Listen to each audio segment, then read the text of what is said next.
So housing has been one of the biggest barriers that we continue to hear about. Major barrier that we hear about to business growth, economic growth is the lack of childcare opportunities. Would any of you like to speak to, maybe Senator Demuth, speak to your bill addressing childcare? Yeah, we've got a bill which, you can't believe how complicated some of these things are. I mean, only the government can figure these things out. I came from the private sector, and I had no idea what I was getting into, but we have a bill that it was brought to us by somebody in Leelanau County, who basically and the Montrez, you guys have been involved in this too. There's basically to allow there to be this new category of home-based daycares that aren't in a house. We call them micro centers.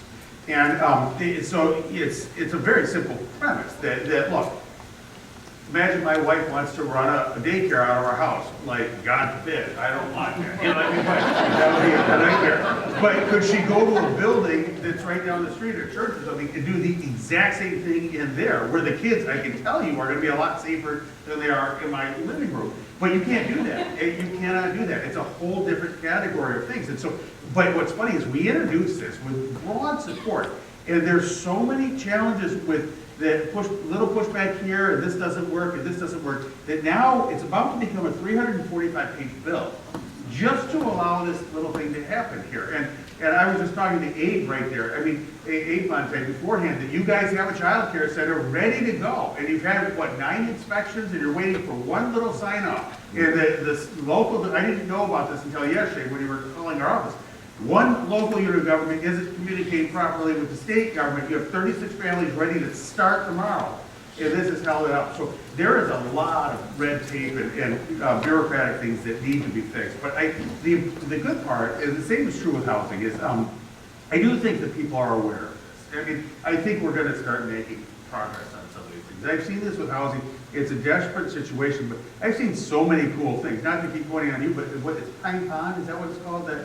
That's so cool that they've come up with an incredible, different way of doing neighborhoods and financing with things. That's a creative solution. I see out at Will Sweikel, who's the superintendent of schools out of Beaver Island, came to me and said, John, we can't hire any teachers because no teacher can afford to live out here. So we've got a bill that if it passes will allow them to use some school funds for teachers out there. Well, this is a totally unique approach.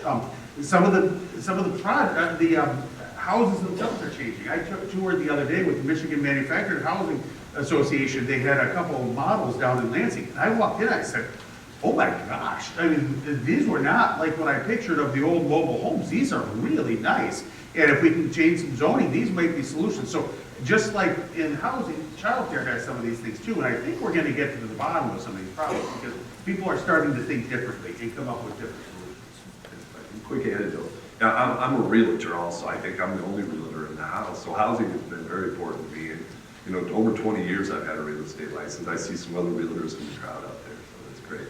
But I had a home that was listed for sale, and they had a home-based daycare in there. And they were offered full price for their home.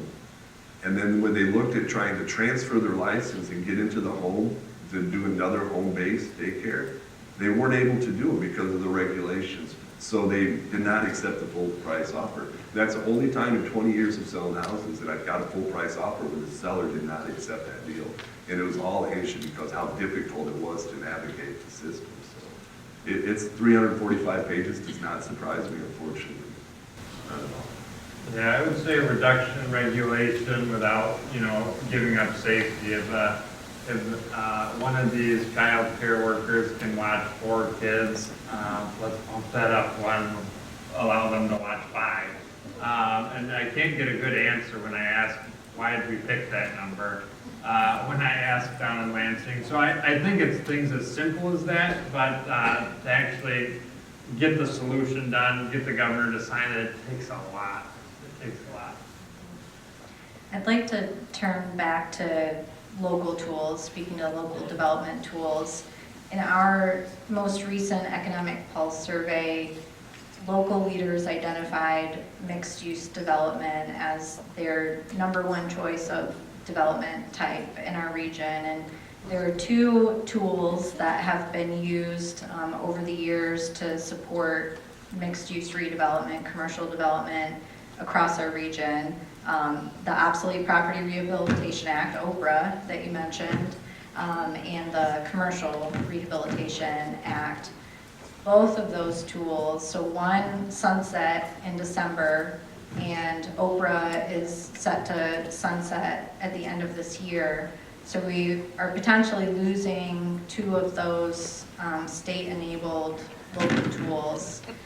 What do you think is the path forward for us to support that kind of development, to enable our communities to be able to facilitate or encourage strategic development types? I think they've been useful tools, and I think we can all agree to that. So I'm predicting that the sunset won't go away. Again, there's a lot of brinksmanship in this, where they take these things right to the very end and try and negotiate tit for tat to get something for this. So I'm anticipating both of those are going to pass. I'm sure land banks is another tool that's used. I know some of our communities there are working with the state land bank, but you have to do some things on the local level to be able to select those funds. But we've got a lot of sites. I know Parker's worked very hard with brownfields. He's got a lot of experience there. And brownfield redevelopment is another tool, economic tool in the toolbox that our local communities can use. Well, I'm excited to hear the optimism that they'll continue. Is there anything we should be doing to ensure that comes? I'd say contact your representatives, but we're all aware of it, you know? You do need, you're exactly right. That actually works, by the way, contacting representatives. We just had this with the Interstate Medical Licensure Compact that literally almost ended. And it would have caused 8,000 physicians not to be able to practice, hundreds of thousands of appointments canceled, and all these things. But we got flooded with this. And it was not an issue that I even knew about until one physician called me. But then we just got flooded, overwhelming. You got to do this. And then the squeaky wheel gets the grease. I mean, there's no question about it. It's just, okay, I'll do something. We jumped into gear, as did everybody else, and there was no way that wasn't going to pass. So I think it's one of the refreshing things I've found since being in office is that we actually do listen to people back home. Like, when I was on the other side of this, I thought, these guys aren't going to listen to me. What's the point of even wasting my breath and calling? That's not true at all, especially if you're calling within, your own representatives or somebody nearby. It's our job, I realize, to listen. I mean, if I see something from Traverse City, boom, those go right to the top of the list. And so you actually can. I'd say I've had a lot of conversations, which is actually either put something new on my radar, which I ended up fighting for, or changed my mind on something. This is our job, and it is refreshing. I guess if you would have asked me, I would have explained it like this, but my understanding of being a state senator or a state representative before I came in was probably like, oh, isn't that a romantic notion? You're a representative of the people, but really you're probably getting elected and going down and fighting for some things you care about. And I learned this early on, was that, whoa, wait a second. That based on my having run a small business for 25 years and worked with a lot of nonprofits and different things, I maybe knew tax policy real well, or a lot of small business issues real well, but 95% of what I'm legislating on is totally brand new, or even worse, I know enough to be dangerous on. And so what it does is it forces you to rely on people back at home who you do trust, who actually know this stuff. And that's really refreshing to think that's how our government actually works. So, We're representative of you, and we're your people's voice down in Lansing, and you're the material experts on this, so we need to hear from you. So I encourage everybody to reach out to your representatives, but, how was I going to stage that? I thought going down there would be a lot of passing laws, and that was, but most of it is constituent services, and helping you folks navigate state government and what's important to you. What's important to you is important to us. So if we don't know what's important to you, we can't advocate on your behalf. So I see a lot of you. You folks are engaged, so I'm preaching to the choir here, and you guys are at the forefront of this. You know how to work the system and how to get us in line to kind of walk the walk, so to speak. But I can't reiterate enough how important it is to reach out.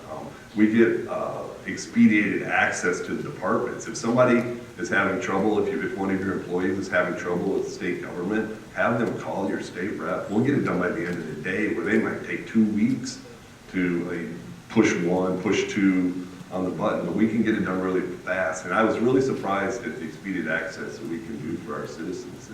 You know, I'm proud of that. I think we have a really good team in our office that helps these folks get things done.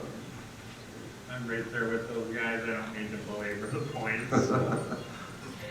All right, so 2026, it's an interesting year. It's an election year. We'll be electing our next governor later this year. If you could give that governor, our new governor, an assignment of what's the most important thing that they should be focused on to ensure that Northern Michigan can continue to succeed, what would you ask them to focus on? Well, I think, top of people's mind is affordability, make Michigan affordable again. I think if I had one sentence to say to them, but I think there needs to be a real emphasis to look on each sector, each type of policy. Tax policy needs to be totally reworked. You look at property tax, you look at corporate income tax. I mean, we need to rework that system so we can attract businesses. We pay way more in energy than a lot of our neighboring states, so we need to rework our energy policy. Like, there's a whole slew of things, but I think the overarching theme is affordability for the state of Michigan. Really? Infrastructure, I used to say, remember the Marshall Plan? The speaker talked a little bit how we rebuilt Europe after World War II. It was called the Marshall Plan. And I would go around saying, hey, we need a Marshall Plan for Northern Michigan. The governor needs to give us, but nobody knows what the Marshall Plan is anymore. So I had to figure out a better way to say that, but we, Johnny looked confused, the Marshall Plan. No, I know, I was thinking something else. Yeah, excellent, but no. Even if I didn't, I'd say I did, but yes. Yeah, but no, I look at this, I'm on the approach, John's on the approach, we see the money that goes into downstate. I mean, we're not getting our fair share. I understand this, the first congressional district is 2/3 of the land mass, but we're only 7% of the population. Parker talked about how our Northern Caucus, where there's only like 12 of us, north of 10, Knuckles North, so we try to maximize that voice by getting together and kind of, working on as a team, but it's just the population that's downstate is just difficult. So, everybody wants summertime in Northern Michigan, but when it comes for that funding, we need to shame them actually to come in and let's fund it. Let's, for our kids, for our schools, for our industries, for our environment, we just need to do something there.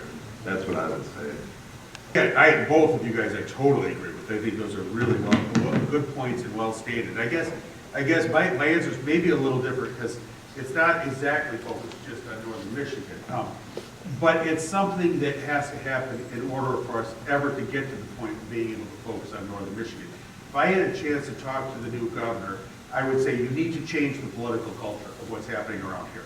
Because the bottom line is with the current state of affairs right now, you look at where we're at. We've passed, I think it's been a couple days ago, it was 11 bills signed into law this year. A couple of them were road naming bills. One of them was naming the state dump. Now, I look at my office. I'm in the minority. Okay, so majority offices get a bigger allotment than we do. My office alone costs more than $400,000 a year to run. If you want to talk about waste, fraud, and abuse, how's that for waste, fraud, and abuse? That every one of us is spending this money and can't get to doing our jobs because the fact is half these people can't stand to look at each other. And you can't come up with good policy until you change that. Here's a perfect example. One thing that was sort of put on my lap last year, it came about through the craziest thing. I won't even go through the whole story, but talk about being on a different planet. Dan and Ness and I are on different planets. I get, politically, we're just not even in the same universe here. However, I heard her give a speech that was pretty impactful to me about human trafficking. And she said in this speech that she never thought that there'd be meaningful legislation ever passed in the state of Michigan on human trafficking because she didn't think any of us had the will to do it. So I went up to her after the State of the State address last year. And I said, Attorney General, I introduced myself. I said, I heard you give this speech, and I want you to know I'm willing to do something on human trafficking.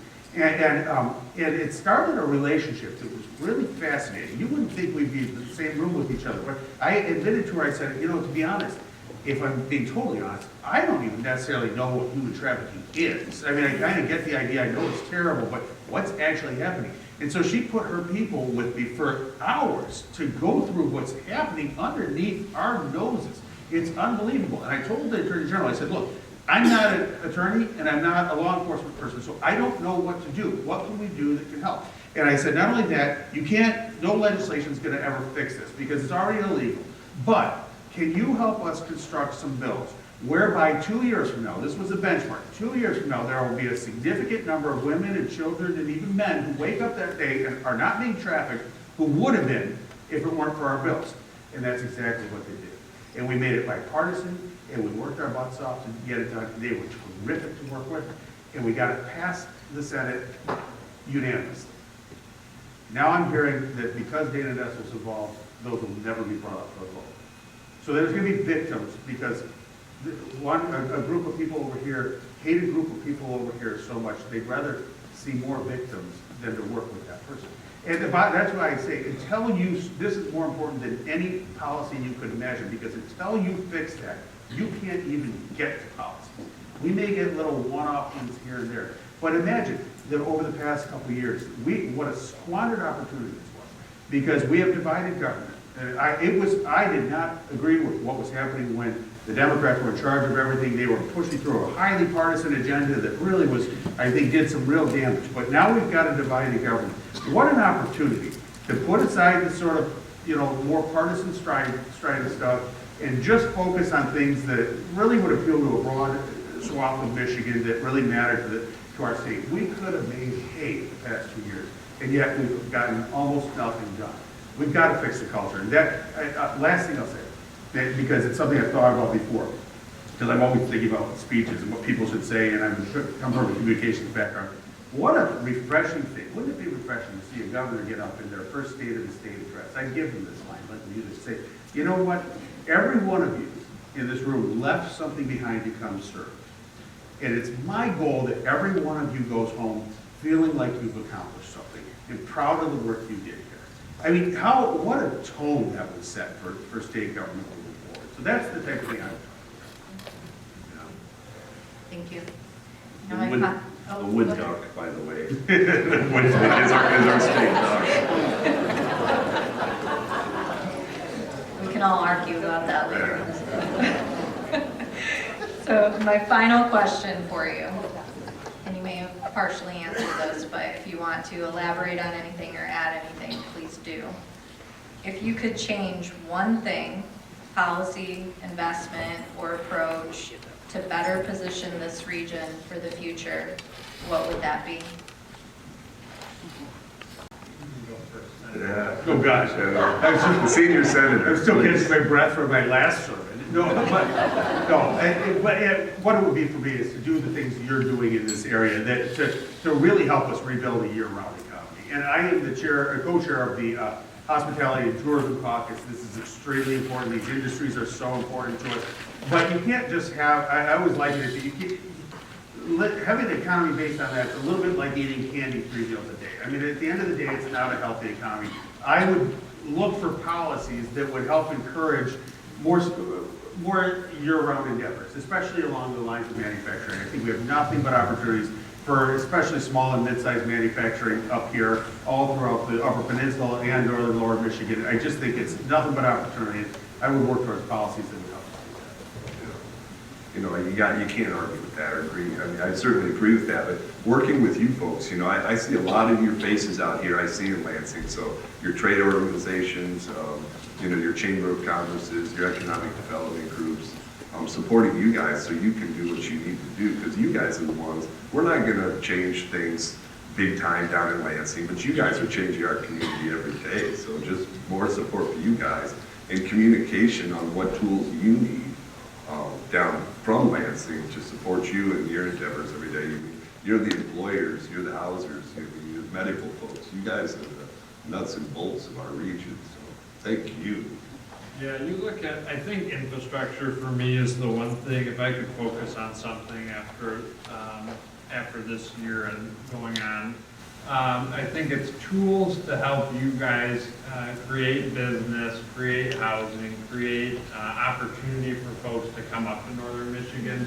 I think that's the number one thing that that really should be driving us in our conversations with the next governor and with each other as we go forward is how do we make it so we can get water lines into Pellston or mining operations into the Upper Peninsula. I mean, that one for me is a big one.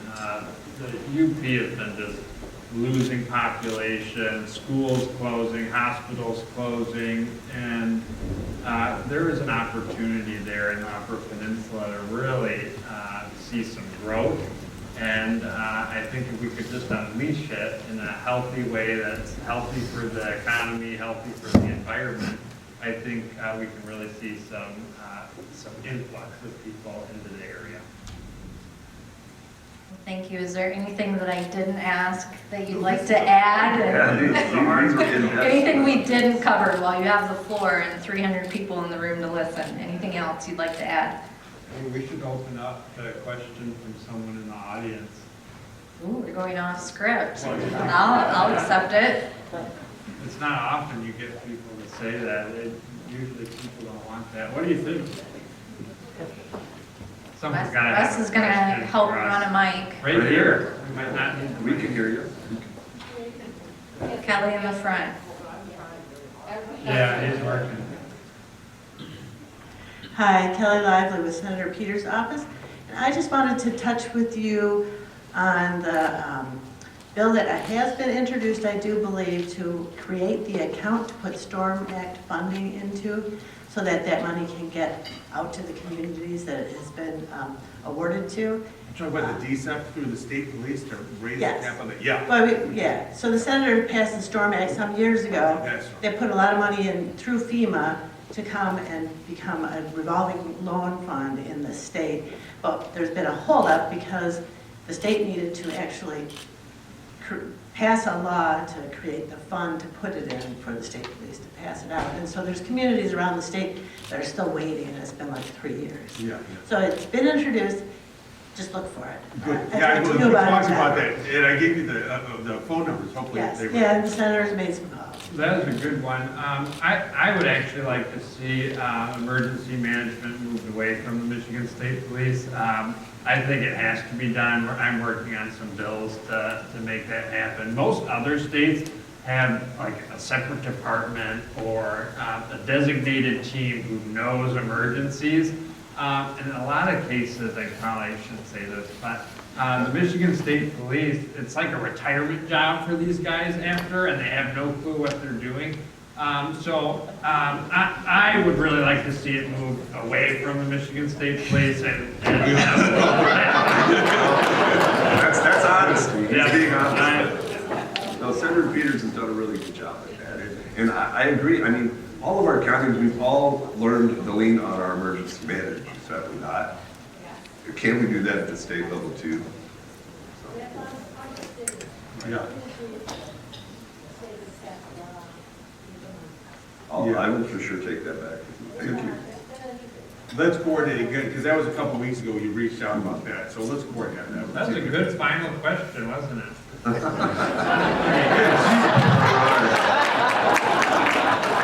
Brought out some interesting comments. Yeah, no, I like it. You'll see the bill, so I got the bill, so we're working on it. There, take one other question in the audience. How about that? Way in the back. Wait a minute, that's good. You gotta run. Wait, can you just yell? Yeah, just, And Sam is probably so mad at me right now. Sam, are you upset? So, we talk about housing affordability, right? And one side thinks, more government assistance to make it affordable. One side thinks, reduce the restrictions. But, so my wife kind of does real estate for fun, mainly raises children for the other part of her fun.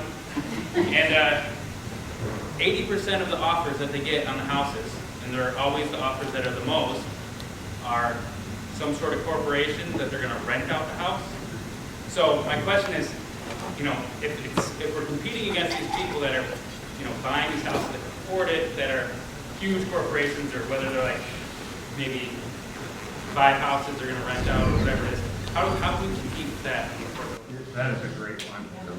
Well, I just was gonna say, I don't know that that dichotomy exists as much anymore. Like, I don't know that it's just all people, one side just says, no, just do regulation, one side says, no, government should do it all, because we're kind of in at least I'm questioning all of my orthodoxies. If you would have asked me before I was in this, I would have said, oh yeah, well, government should be paid for this. Then really, the more you study, we've kind of created this environment where people can't afford houses because of all of our, this gets back to financial regulations and the over-financialization of the whole country.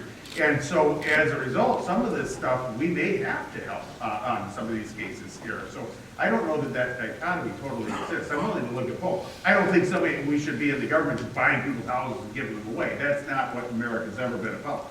But in certain instances where we've allowed economies to grow up unnaturally, or, it's the same thing. Look at college affordability, for instance.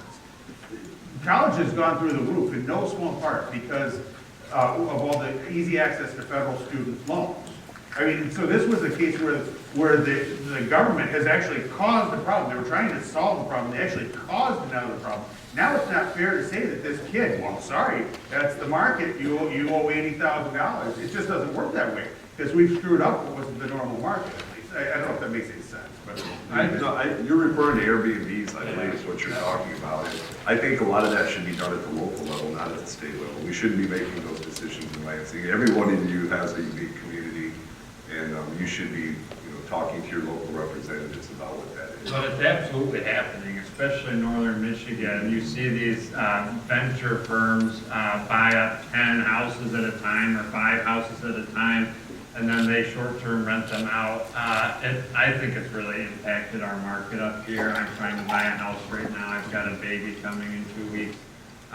We need a bigger house. It's an interesting one, but I think something does need to get done on that for sure. Thank you. Will you entertain one more question? While Taylor, who's going to do closing remarks, maybe you can approach the stage. Oh, she's ready. Ready. I see Doug in the back. the proverbial Yeah. the music started playing. Doug, you want to yell? Very last question, and then Taylor will give us her closing remarks. That was fun. I like doing that. A little impromptu. Yeah. You need to write a letter of apology to the state police. I'll back you up. He didn't mean it like that. Don't speed. Don't I'm just kidding. So you brought up housing earlier and the regulations at the local level. As you probably know, Michigan had 2 rounds of grant opportunities for municipalities to get funding to have master plans created or updated. I know in my region, the Northeast region, we have over 100 municipalities. We are doing 35 master plans, and we have probably twice that many communities that want to be able to update their master plans, which all of those require a housing component, which address all of these housing issues if they're done properly. So that would help reduce the regulation and prosper the ability to create more housing. If there were additional rounds of that funding made available, especially for our smaller municipalities that can't afford those on their own, that would help alleviate a lot of that regulation in some of those communities. No, that's a good point. I really just think it's these programs that if we could invest a little bit more in. There's some good programs out there. I think it's going to get reworked after this year, I'll be honest. And long term, I think that's the approach, is we've got communities that don't really have the funds to help do that. And how are we going to attract it? A lot of folks say that you're going to attract the folks will come if you bring business, but I think that has to be in tandem with housing, not just solely rely on the business. Anything else, Dan? All right. Well, with that, thank you, Senator, representatives, for being with us today and taking the time to answer all of our questions. We really appreciate your time, and we thank you for all that you're doing to advocate for Northern Michigan. Thank you.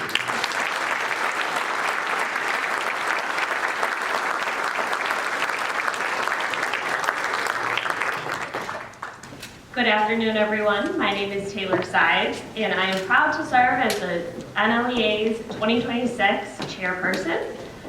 I won't keep you on this sunny afternoon. I will keep my remarks brief. First, I would like to thank all of you for taking time out of your busy schedule to be here with us today. Only by understanding our current reality are we able to tackle the big issues facing our region. We are doing so by collaborating across sectors and implementing strategies based on the experience and success of others. We're able to address the challenges that our region faces, ensuring continued economic vitality for years to come.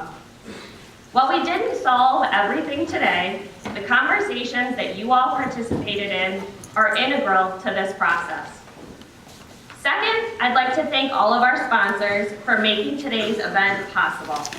A special thank you to Consumers Energy as our premier sponsor, ITC as our lunch sponsor, Enbridge as our beverage sponsor, and 20 Fathoms and the Northwest Michigan Small Business Support Hub as our breakfast sponsor.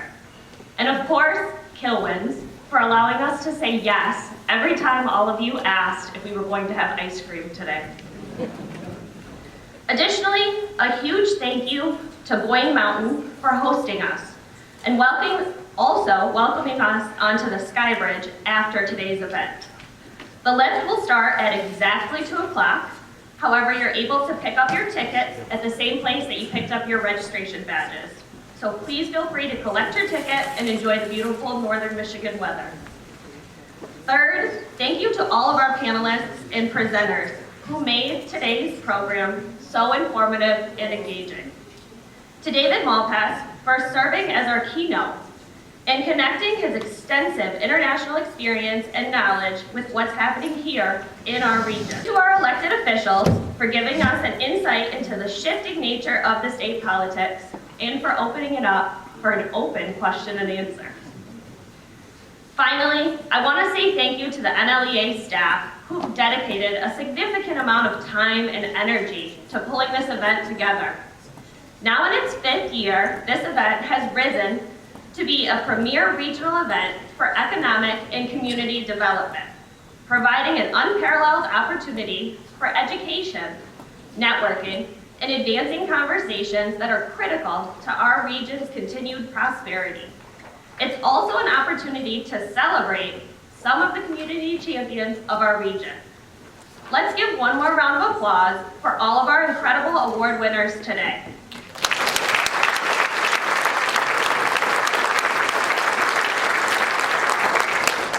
Looking forward, we at the NLEA hope you take back what you've learned today, the connections that you've made, and all of the other positive things you've heard back to your communities and your businesses.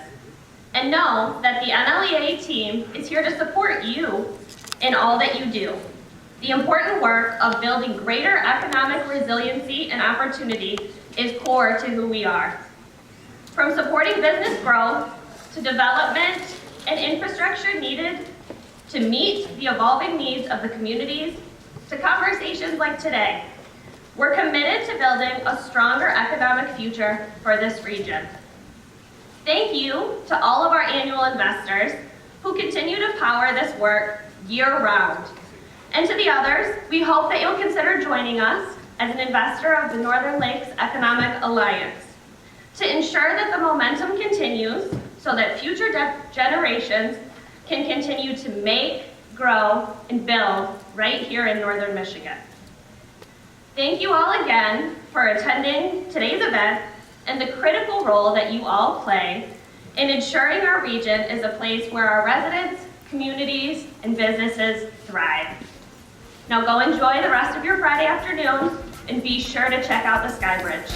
Thank you.